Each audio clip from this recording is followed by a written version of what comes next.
We'll go from the east side of Iowa City, where Liberty and City High will meet at Bates Field, to the west side of Iowa City, where 2-2 Cedar Rapids Kennedy is at Class 4A number 8 ranked West High. West High has won 3 in a row. Kennedy is coming off a big season where they made the semis last year. Both of these teams have dealt with COVID in a different way. Kennedy had to shut down. We've gone over the Iowa City School District situation. What do we see here? Two pretty physical football teams, right, Ryan? Yeah, this is one that I circled on the calendar right away. And that's before obviously we knew that. I think Kennedy missed a game or two. They're 2-2, so they missed a couple. Right. West missed 3. But you circled that. You see these two playing in week 7. When they release the schedules, and you're like, all right, get a seat there, because these are 2 of the premier programs on the eastern side of the state for, the last 5. I looked at Kennedy, their seasons the past 5 years: 10-2, 6-4, 6-3, 5-4, 13-1. So you have a state semifinalist in there, a state runner-up in there, and anybody that follows knows it's really hard to get to the Unidome. It's hard to get to the Unidome in any class. In 4A, it's really tough. And there's some giant programs in the state, the Bettendorfs and some of those places that are just really tough to get past on an annual year. And West and Kennedy have done it on this side of the state, for the last decade, going on a decade, whatever, as well as anybody else. And they've played. This is another one. I just said this about City and Liberty for 2 years now. These are 2 teams that always play really good games. They haven't played for a few years. I think the last time they played was in 2008, but they had right when Garrett Hartwig took over at West, they had some really good ones. They had I think it was actually his first, Coach Hartwig's first game, like a 10-7. I think it was 12-9, like one of those that you're like West won. And I just remember Coach Hartwig after the game, you could tell he was happy and relieved, but he was just like, what did I just watch, type of thing. Just and then the next year they opened. That was an opener. And then the next year it was 45-41 or something.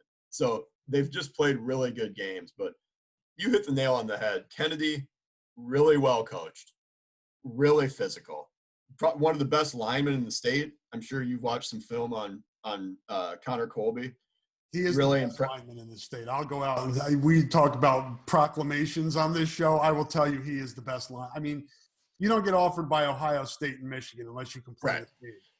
He's one of those guys. It's I'm again, no football expertise, and when it comes to line play, forget about it. But he's noticeable, isn't he? I mean, you watch a couple. He plays with an edge. Yeah, that's what I mean. You watch a couple series and you're probably a couple plays, and you're like, oh, okay, I know I know the guy that I'm supposed to be watching. You don't need to find him in the program, right? That's what they do. They're really physical. Their quarterback, Max White, really, really tough kid. He's 190, 200. What's that? He's the coach's son? Yep, 200-pound. 190, 200-pound kid. I just saw he's getting some good looks, or offers as a preferred walk-on from some Power 5s I've seen. He's visited Iowa on multiple occasions. Good player. Yep.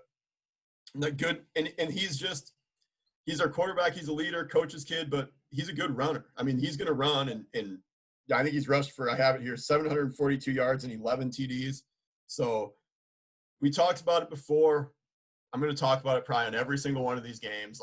They want to win the line of scrimmage. Mm-hmm. And that's, you look at West on paper and you look at their difference makers at quarterback, right? And he puts up a bunch of stats. And when you look at West on paper, and they know this, I've had their players tell me this.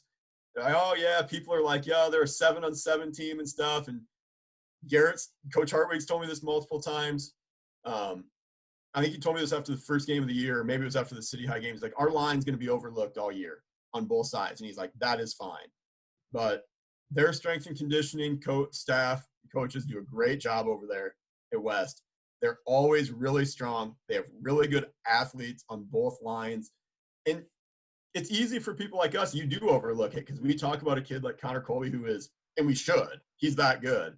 But West doesn't have that guy that's, has major attention on either line. They're probably undersized, especially on the defensive line, but they're really good on both fronts. And then, I mean, I looked at it. Kennedy's averaging 298 rushing yards a game. West is giving up 150. They're holding teams under 4 yards a carry. So it's like they're good against the run. In this one, it really is that simple. They're going to try to run the ball. I mean, I think Kennedy's, I think White's thrown it for like roughly 300 yards this year. I mean, they're going to try to run the football. And if they can have success doing it, they're going to be successful. West has an explosive offense. They're going to hit some big plays. Like we talked about Marcus Morgan a lot last week. I think he's playing at an incredibly high level. West High is going to score points. It's going to be their defense holding up. And again, I really like the way that I think, Coach Hartwig said it well. We're going to be overlooked on that side of the ball, and that's okay. West High has high school.